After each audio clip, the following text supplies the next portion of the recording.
नमस्कार, मैं भावना। चलिए देखते हैं झारखंड की 15 फटाफट बड़ी खबरों को। झारखंड स्टेट ओलंपियाड खेल का 18 दिसंबर से होगा आगाज। झारखंड स्टेट ओलंपियाड का आयोजन 18 से 20 दिसंबर तक होगा। इसमें 7वीं, 8वीं और 9वीं के छात्र छात्राएं शामिल होंगे। छात्र छात्राओं से 5 विषयों के प्रश्न पूछे जाएंगे। इसमें अंग्रेजी, सामान्य ज्ञान, गणित, सामाजिक विज्ञान व विज्ञान विषय के प्रश्न पूछे जाएंगे। इसके लिए झारखंड शैक्षिक अनुसंधान व प्रशिक्षण परिषद ने सभी जिला शिक्षा पदाधिकारी व जिला शिक्षा अधीक्षकों को निर्देश दे दिया है।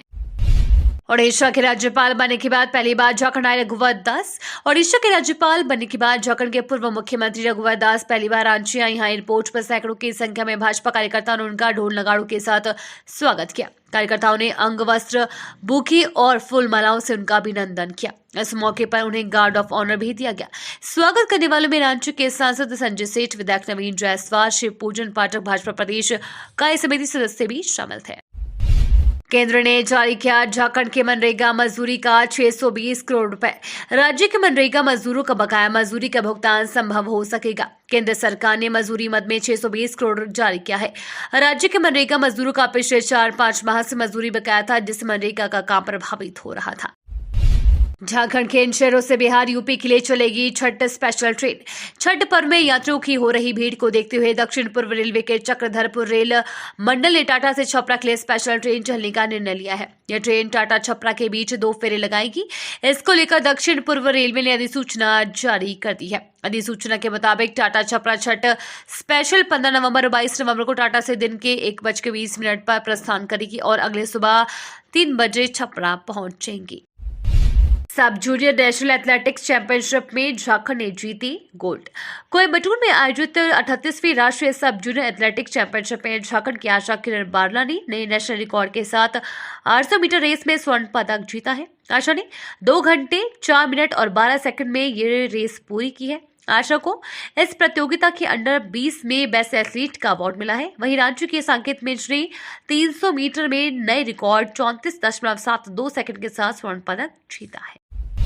पीएम मोदी की इस सभा में होगा आदिवासियों का महाजुटान के लिए भाजपा ने बनाई रणनीति। भगवान बिरसा मुंडा की जयंती के मौके पर प्रधानमंत्री नरेंद्र मोदी की यात्रा को भाजपा यादगार बनाने में जुटी है। राष्ट्रीय जनजातीय गौरव दिवस के मौके पर प्रधानमंत्री की ये पहली यात्रा है। आजादी के बाद से भगवान बिरसा मुंडा की जन्मस्थली उलिहातू में देश के प्रधानमंत्री की पहली यात्रा है। भाजपा इस पूरे आयोजन को भव्य बनाने में जुटी है। प्रधानमंत्री मोदी की सभा पार्टी ने आदिवासी बहुल क्षेत्रों से समर्थकों को जुटाने की रणनीति बनाई है।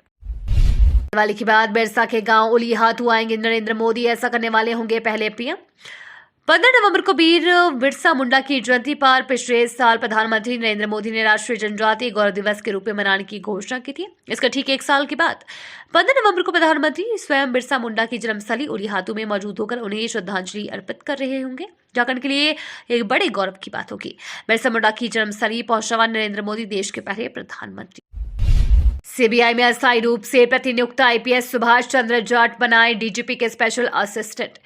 सीबीआई में अस्थायी रूप से प्रतिनियुक्ति 2015 बैच आईपीएस सुभाष चंद्र जाट को डीजीपी एआईजी कम स्पेशल असिस्टेंट बनाया गया है। इससे संबंधित अधिसूचना गृह कारा एवं आपदा प्रबंधन विभाग के द्वारा जारी कर दी गई है। बता दें कि सुभाष चंद्र जाट को मणिपुर हिंसा की जांच के लिए सीबीआई के एसआईटी में अस्थायी रूप से प्रतिनियुक्त किया गया था। जाने बारिश में धुल गया भारत का सेमीफाइनल मैच, तो किसे मिलेगी फाइनल में जगह। अगर भारत न्यूजीलैंड के बीच होने वाले पहले सेमीफाइनल मैच या साउथ अफ्रीका और ऑस्ट्रेलिया के बीच 16 नवंबर को कोलकाता में होने वाले दूसरे सेमीफाइनल मैच में लगातार बारिश होती रही तो इस मैच को रिजर्व डे में पूरा किया जाएगा। आईसीसी ने अपने दोनों सेमीफाइनल मैच के लिए एक दिन का रिजर्व डे रखा है। ऐसे में अगर भारत और न्यूजीलैंड के बीच होने वाले मैच के दौरान 15 नवंबर को बारिश होती है तो उस मैच को 16 नवंबर को पूरा किया जाएगा।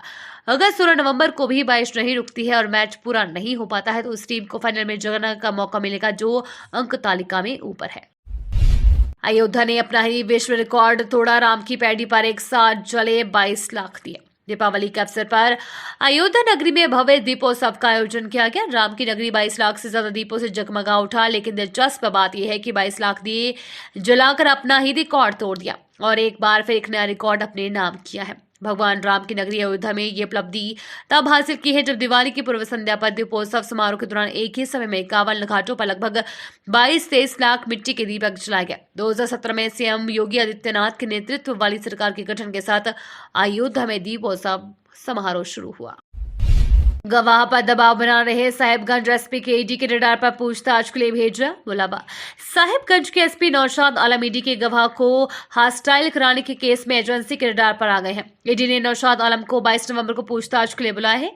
उन्हें दिन के 10:30 बजे तक एजेंसी के रांची जोनल ऑफिस में उपस्थित होने के लिए कहा गया है। साहिबगंज में 1000 करोड़ के बाद खनन के केस में ही नौशाद आलम को समन किया गया है। बिजली का तार टूटने से पुरुषोत्तम एक्सप्रेस ट्रेन में दौड़ा करंट, एक की मौत। पुरी से नई दिल्ली जा रही पुरुषोत्तम एक्सप्रेस ट्रेन के गुजरने से गया गुमो रेल सेक्शन पर परसाबाद रेलवे स्टेशन के पास शनिवार दोपहर में ट्रैक्शन तार टूट गया। इसकी चपेट में आने से ट्रेन के एक डिब्बे में भी करंट दौड़ गया। उसमें सवार कुछ यात्रियों को करंट के झटके लगे जिससे वे घायल हो गए हैं। वहीं तार की चपेट में आने से ट्रैक्शन कर रहे एक रेलवे कर्मी की भी मौत हो गई है। हादसे की वजह से गया गुमो सेक्शन पर ट्रेनों का परिचालन शनिवार को करीब 4 घंटे तक बाधित रहा। झारखंड हाई कोर्ट ने एम्स देवघर मामले में सरकार को जवाब दायर करने का दिया निर्देश। झारखंड हाई कोर्ट ने एम्स देवघर में बुनियादी सुविधाएं उपलब्ध कराने को लेकर दायर जनहित याचिका पर सुनवाई की है। चीफ जस्टिस संजय कुमार मिश्र व जस्टिस आनंद सेन की खंडपीठ ने सुनवाई के दौरान मुख्य सचिव के जवाब पर प्रार्थी की ओर से 4 तरह की आपत्ति बताई है। इस पर खंडपीठ ने राज्य सरकार को प्रति उत्तर दायर करने को कहा। खंडपीठ ने मामले की अगली सुनवाई की तिथि 1 दिसंबर तय की है। इससे पूर्व प्रार्थी की ओर से अधिवक्ता दिवाकर उपाध्याय ने मुख्य सचिव के जवाब पर प्रति उत्तर दायर कर 4 तरह की आपत्ति की है। झारखंड में दिवाली पर 2 घंटे पटाखे जलाने की इजाजत, जाने आतिशबाजी का समय।